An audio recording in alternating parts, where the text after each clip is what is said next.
laging ganyan. Oh. Si Francis, kung ano man ang problema, halimbawa, bata pa yan. Pagpasensya ninyo siya. Saka huwag niyong pababayaan ang sarili niyo. Lagi kayong nasa mabuting kalagayan. Lagi ko kayong pinagdadasal dyan, nak, Jujit. Kung kami isipin dito, okay lang kami rito. Ako, si Papa niyo, ang inaasam-asam namin na magkikita-kita na tayo.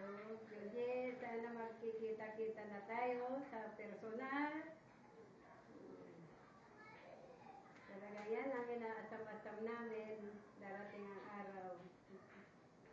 Masaya tayo rito. Pag halimbawa pinagkaloob ng Diyos na maayos ang papel nyo. Yan ang wish ko sa birthday mo ngayon.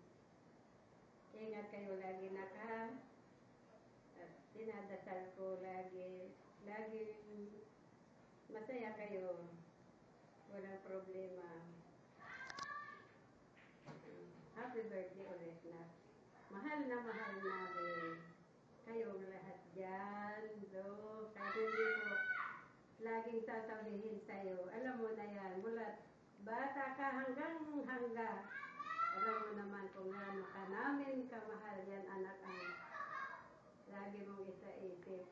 Lalong-lalo na si Papa mo. Sayang at nagkaganito na siya. Hayaan mo. Walang araw, magkikita-kita rin kayo ng Papa mo. Yan ang parang inaantay ng Papa mo. Makita kayo. Nak, ingat kayo lagi ha. Lalo na sa pagmamaniho, huwag masyadong matulin. Salamat. Judith, salamat. Okay na. Happy birthday na.